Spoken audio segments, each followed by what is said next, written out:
I join you all today in welcoming this gathering at the inaugural event of the UNESCO Intergovernmental Committee for Safeguarding Intangible Heritage.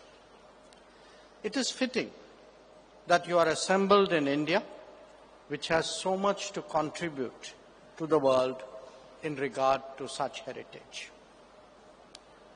As a founding member, India has actively advanced UNESCO's objectives of promoting global peace and understanding through deeper cooperation in education, science, and culture.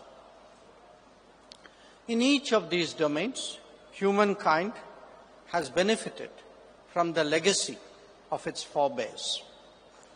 As we forge ahead in the shared quest for progress and prosperity, it is essential that we nurture this inheritance, build on it, and pass it on to future generations.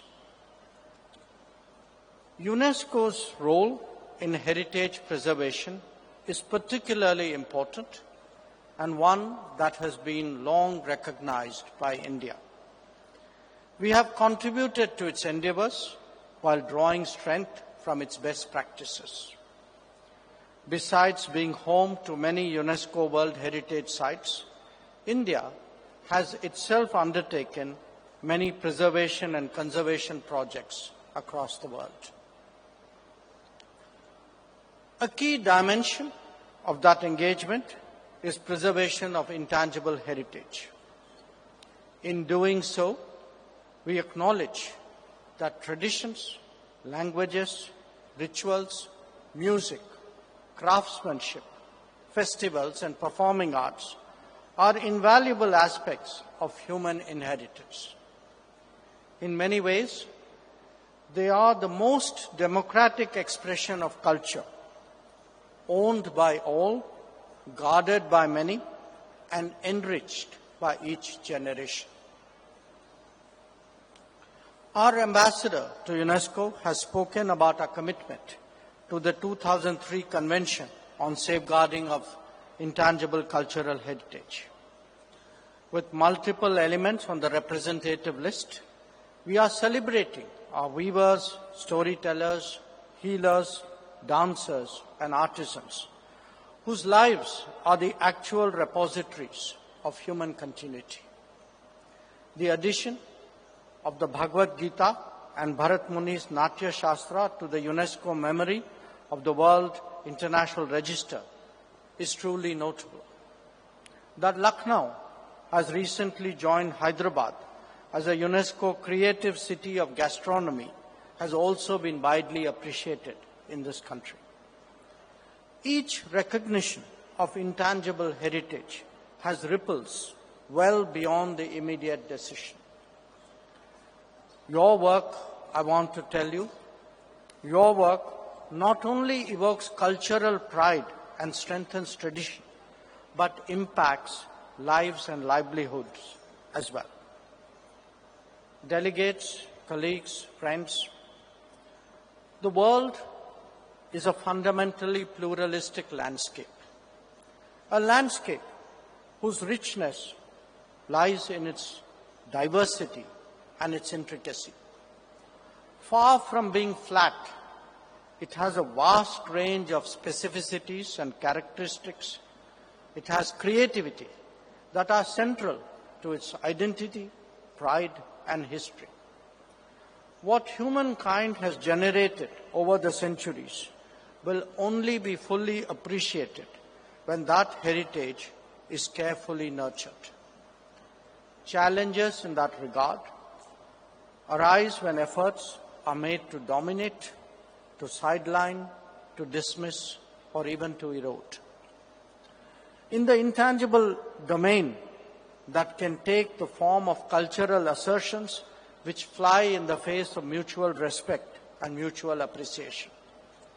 The last few centuries have actually witnessed that vividly, and many societies still bear the scars of that era.